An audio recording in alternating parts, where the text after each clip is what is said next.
Welcome back to another episode of Between Two Derms. I'm Dr. Dustin. I'm your host, and I am pleased to be joined by Bonnie. Bonnie is a friend that we've made a connection over social media because she has a daughter that has eczema. And with learning about eczema that happened and kind of coming from a background of a naturalistic, holistic type of perception of healthcare, getting into Western medicine and going on some pretty serious medications was a big challenge for her and her family to work through. And I wanted to talk to her about that journey today. So Bonnie, welcome to the podcast. Hi, thank you for having me. I'm really happy to be here. So you, you've been dealing with this eczema with your daughter for about 3 years now. Is that right? Pretty close, May of 2020. So yeah, we're out there. Okay. Well, tell me how that all got started and just kind of get us oriented on your story and how this got started for your daughter. Well, I'll try to keep it short on the story because it is kind of a long story, but she got the eczema when she was about 6 months old, and we worked with her pediatrician, and he would make recommendations to maybe try different laundry soaps and different things like that, and we tried different creams and lotions with them, and I don't remember what steroid we used, but we did use a steroid cream, and we wasn't seeing any results with that. And we've also tried like every natural remedy that you could possibly imagine, and nothing worked. So we got her into a dermatologist, and we started seeing results. We had her, I think from the first of it, she was at 95% TBSA coverage, and we had 5 different prescriptions, 2 orals, 2 creams, and then some stuff for the scalp. And then also going into wet wrap treatments. It was really overwhelming. But as we kind of went through our journey and we learned a lot, we did a lot of research on stuff and learned a lot, and I started asking more and more questions, and I started getting more answers and understanding things better. And there were questions that I wish I asked at the beginning that I was like, why didn't I ask this before? But that's then have been getting more into being a resource for people with eczema, and not only that, but also people in the crunchy granola community or the naturalist community to kind of help people who maybe don't want to see a dermatologist because they're going to be given all these prescriptions, or who just maybe they see one, but they don't want to use the prescriptions. And so I'm kind of advocating for those. To kind of bridge the gap between the two. So you mentioned several things, and I want to kind of back up and unpack a few different things. Let's start with your daughter's eczema diagnosis. Any idea what might have caused this to start? What kicked this off in the beginning? She actually got COVID right at the beginning of it. We didn't realize it was COVID because she was running low fevers, and usually that comes along with teething, and she's at the age of teething at the time. And so it started with low fevers, and then it went on to a rash with low fevers, and then the fever started spiking. And when we took her into her pediatrician, we learned that it was COVID. And when all the other COVID symptoms went away with her, the rash just never did. It just stayed there. And so we just kind of went from there. Sounds like that kind of upset the immune system. We know that COVID had a lot of far-reaching effects in many different organ systems. So it's interesting that may have kicked it off. Do you have other children? Is there any history of eczema in your family for you or your husband or anything like that? For me, actually, sorry, let me get some. For me, then, I didn't know this until recently when my mom told me that I did have, I think she said it was on my arm, that I did have eczema on my arm really bad when I was about that age. And I do have family members with it. I had one kid, I do have other children. I have one kid that did have a patch on his leg, and that lasted maybe a few months. But I've never had it to a point where it was so extreme that it just wouldn't go away. As far as the severity goes, I think I heard you say maybe 95% of her body was covered in eczema. Did I hear you right there? Yes, 95%. So clearly you need to go to a doctor at that point. Probably she's not sleeping. As a result, nobody else in the house is sleeping. And as more and more data has come out, we know that eczema and the way that it affects not only the patient itself, but the whole family unit can be a really big stressor and really be detrimental to everybody's mental health, physical health, and family relationship dynamics. Did you experience any of those kind of tensions as this was really going on in the thick of it? Yeah, we did. We weren't sleeping. She would be up all night scratching and crying, and we would try everything, even with the prescriptions. Sometimes they weren't always working.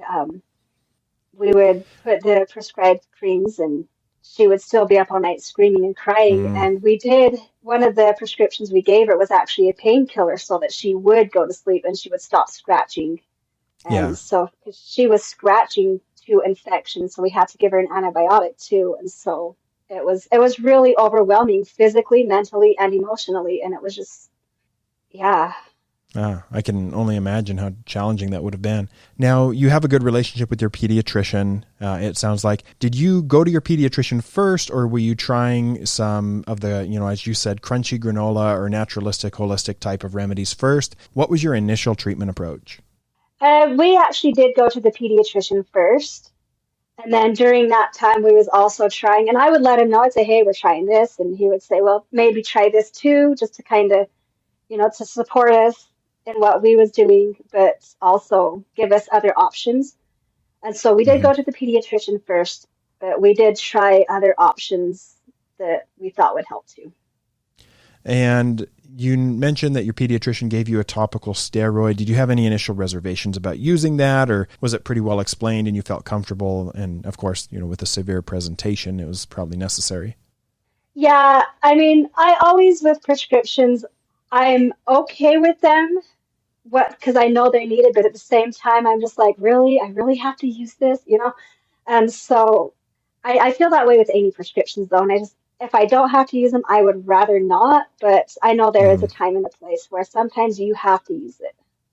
And it sounds like things didn't really get a lot better. You were managing, potential infections, but her symptoms were pretty severe still, not seeing a lot of clearance, probably not really sleeping well. And then your pediatrician referred you to a dermatologist, I'm assuming? Yeah, so it got to a point where my husband says, we might just need to take her to a dermatologist. So we talked with the pediatrician. He says, hey, can we get a recommendation? And so he did give us a recommendation. We called the number and they said, who would you like? And I'm like, someone who's good with kids. And Yeah, so we got a really good one. So that's good.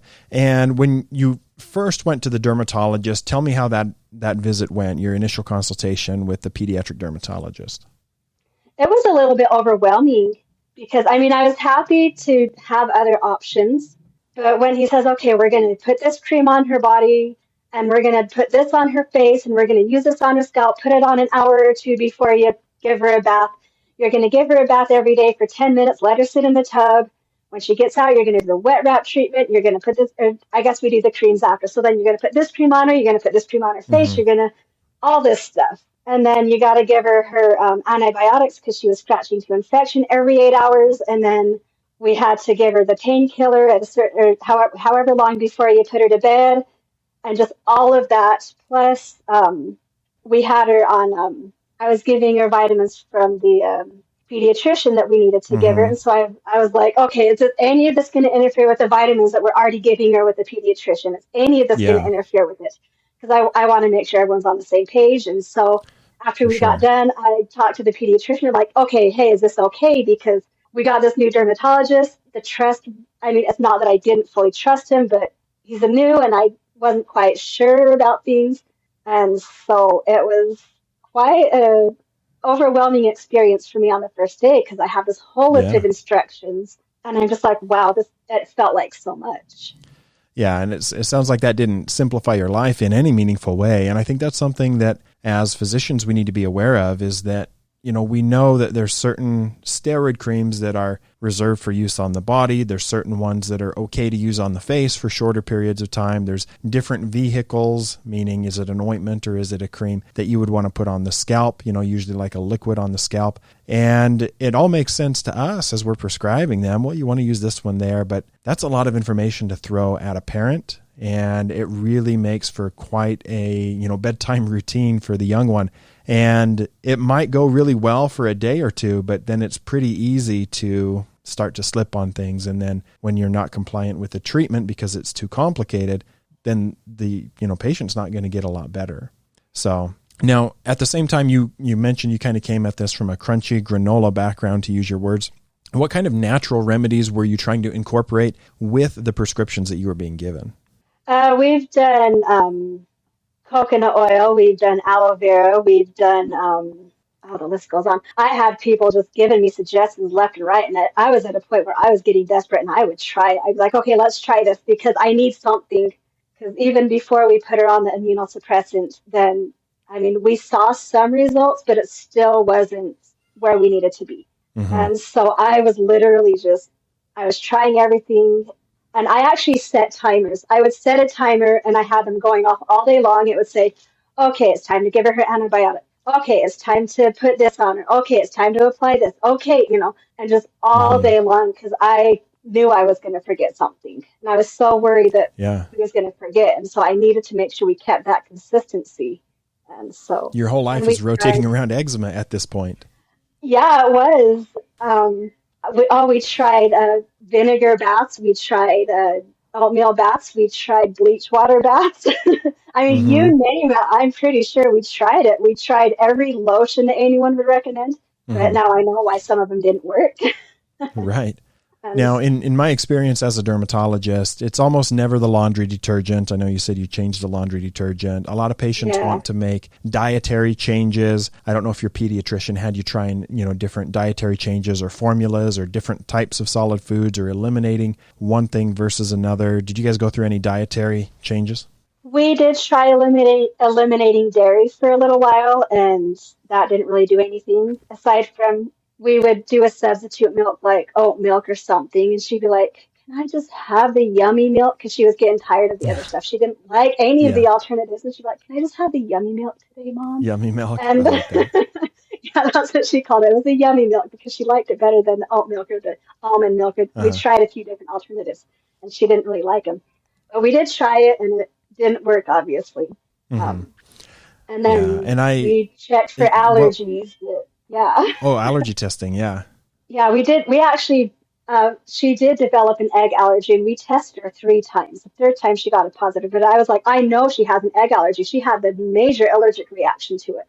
So we did a test, and then it was months later before she actually had a reaction. So we took her to an allergist. They did a patch test. It came up negative, and I'm like, there's no way. There's no possible way. So they did a blood test, and it did come up positive.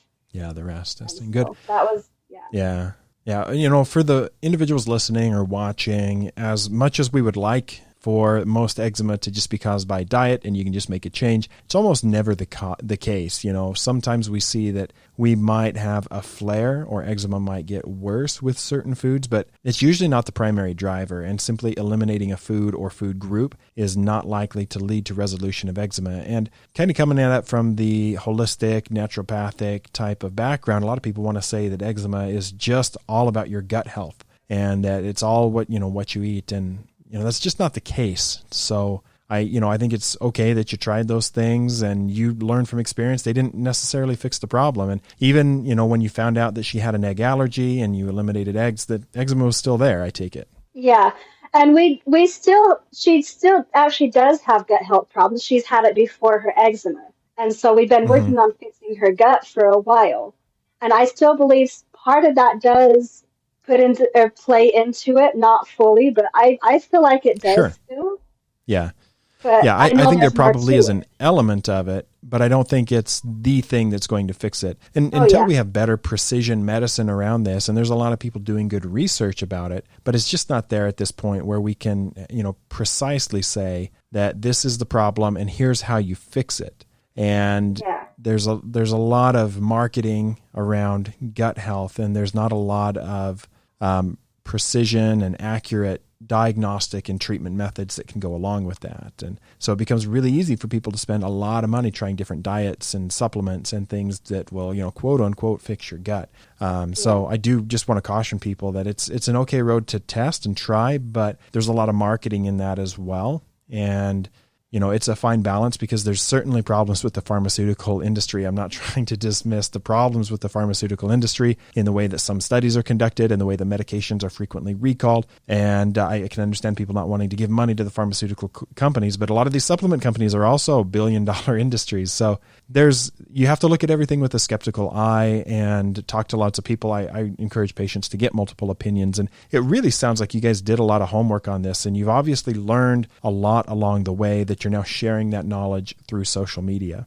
Yeah. And as we, continue to go down your story, you talked about using some immunosuppressive medications, and these are typically going to be systemic medications that go inside the body. Touch on those a little bit, what kind of things you tried and the success or lack thereof that you saw with your daughter's treatment course.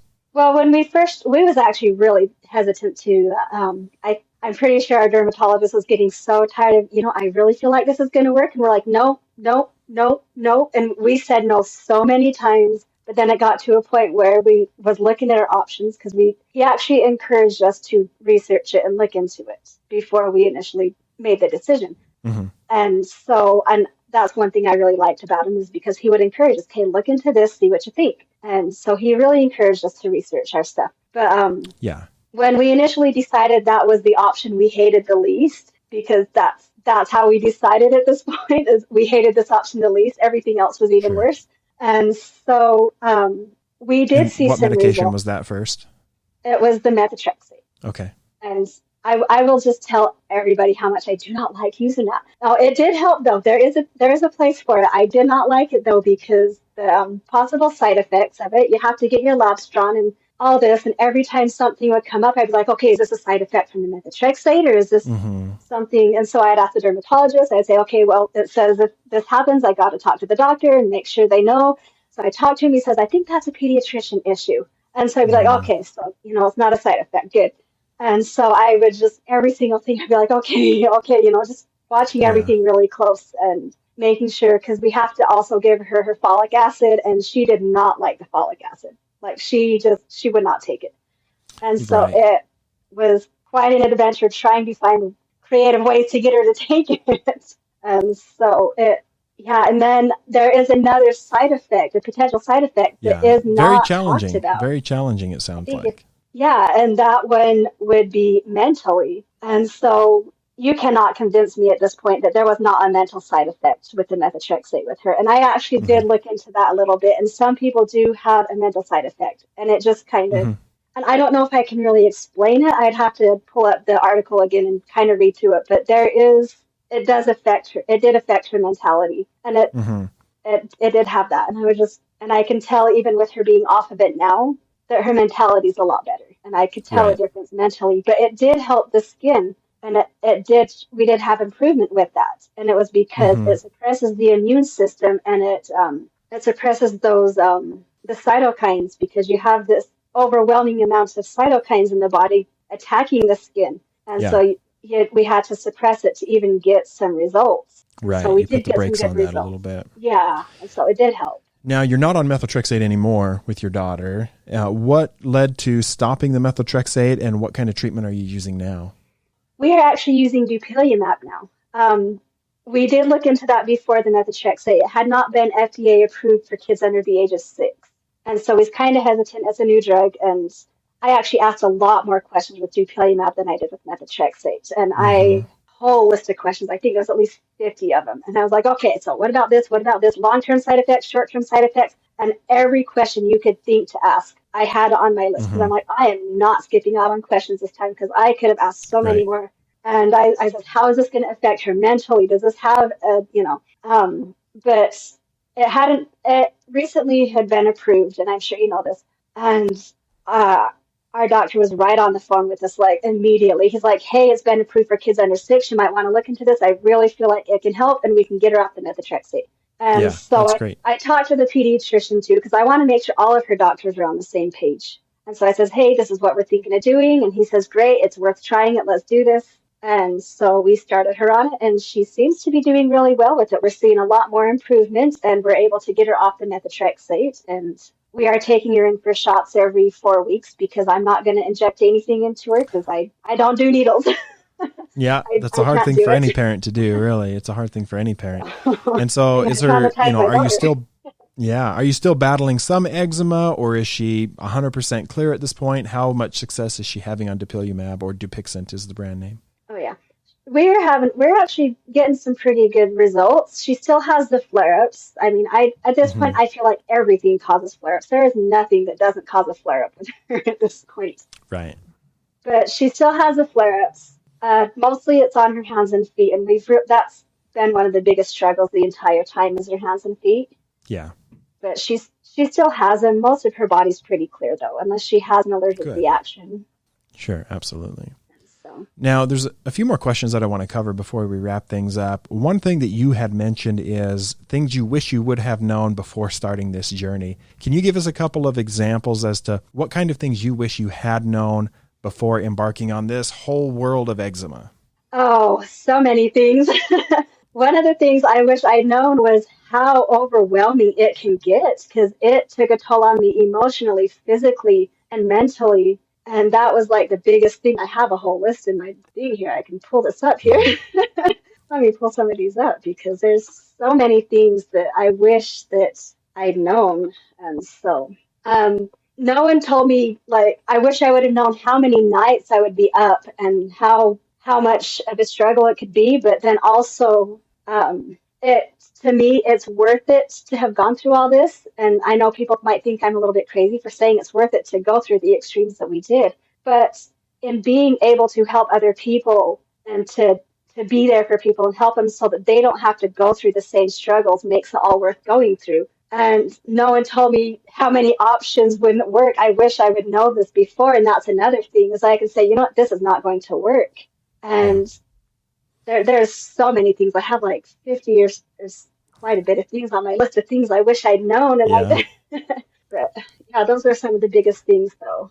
Now, clearly prescription medicines have been a big part in the care of this. What kind of over-the-counter skincare have you used and have you found helpful for your daughter? There's so many different creams and lotions available. What has been good for you guys? Not lotions. I would not. I mean, lotions have a time and place. I know people like them, but we've done really well with the creams. We got the Cerave cream that's really awesome. I'm not being sponsored by this.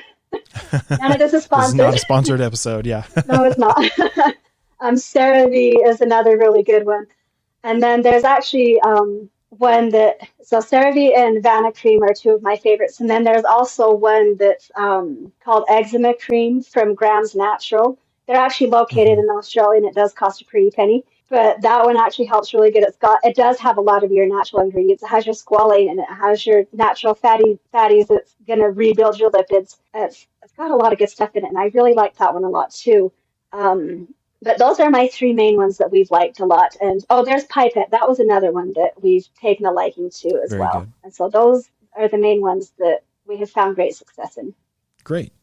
Now, to kind of wrap things up, I want to ask a couple more questions because you had mentioned that you were coming at this from the crunchy granola perspective. And there's certainly a subset of this community and mindset, and not to disparage any part of it, but who just really won't use any, Western medicine. And again, there's valid reasons for that. And then also there's a lot of doctors that are far too dismissive of this concept of being more naturalistic and holistic. And so you've done a good job of balancing that, kind of meet in the middle between using appropriate, traditional Western medicine therapies, as well as the more naturalistic, holistic, crunchy granola, whatever you want to call it. So first off, for doctors, what would your message be to doctors who may be dismissive of that perspective? I would say just be understanding of what the patient might be going through because you don't know their full story. You don't know what they're going through at the time. But just kind of be understanding and try to see where they're coming from because there is, and I should show you my spreadsheet. There is a lot of healing in a lot of the natural ingredients, and that's I've been working on this, and do you want to hear about this now, or do you want to? I've been working on like a skincare ingredient list, and it kind of talks about what's natural from different skincare ingredients. And there's a lot of things that people wouldn't even think would be natural because I know I try to remember who you talked to when they said the myth busting, just because you can't pronounce it doesn't mean it's bad for your skin, because I've actually heard that myself. I had someone tell that to me. But there's so many of these ingredients. I'm like, I don't know what that is. And so I looked up, oh, that's from this plant, or, this type of food or whatever. And I'm thinking, this is natural stuff. People need to know about this. People need to know what they're really putting on their skin. And so I'm working on the spreadsheets. I'm hoping that we can get this done and give people access to, and I'll be talking about it. And hopefully when I'm brave enough to do TikTok videos, I'll be posting it on Instagram. And I need to start doing TikTok about some of the stuff, because it is really good stuff. And I think we need to educate people on it. Sure.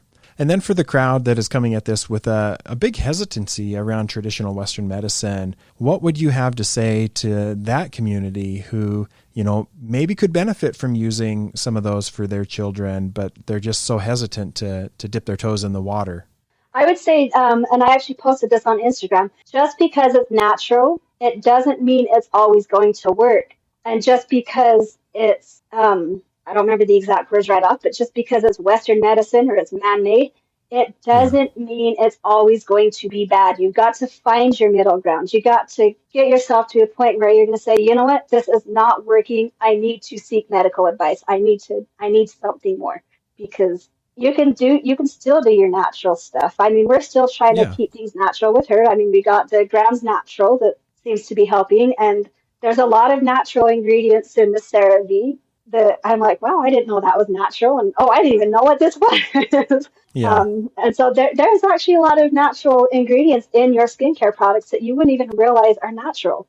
So just find your middle ground and make sure you're doing whatever research that you need to do. Right. Ultimately, it comes down to having a relationship with your doctor that you trust their recommendations, knowing that they, wouldn't recommend something that they wouldn't do for themselves or their family members, and for doctors to spend the time and listen. And that's hard. There's a lot of bad or misaligned incentives in the medical system where people aren't rewarded for listening and making, plans and ensuring compliance. There's a lot of rush to just get people through. So it really takes listening and cooperation and trust on both parties. And you've done a good job of navigating that. So I commend you for that. And not only for doing it for your daughter, but then trying to share that story with other people who could use that help. Because, man, when somebody's suffering from really bad eczema, you can attest firsthand that it doesn't just impact that patient, but it impacts a whole family unit. So thank you for your work. I want to encourage you to keep that up. And where can people find you online if they want to follow the kinds of things you're doing to help your daughter? What's the best place to connect with you and see what you're posting? Right now, my main posting is on Instagram. I'm not a dermatologist. That is my name. Also on YouTube, I have like 2 videos. I was going to try to get a wet wrap video how-to tutorial out, but I had technical difficulties on my old laptop. And so we're going to try to do that so that anyone who wants to learn how to do the wet wraps and get great success from it, I'll have that. And as I said, hopefully I'll be starting TikTok, and I'm not very brave with this. I'm very new at this. So anyone who starts to follow me now, just bear with me. Everyone's got to start somewhere. Well, I'll be sure to put links to your YouTube and to your Instagram in the show notes for the podcast on the video description for YouTube, and encourage people to go connect and to ask questions if they have things that they want to do follow up with you for. So Thank you again, Bonnie, for sharing your story and for being willing to help other people. Yeah, I really love it and I enjoy it, and I feel like we can help people meet that middle ground that they need to be able to have success in their skincare, not even just with eczema, but any skincare treatment that they might, or any medical care treatment even. Absolutely.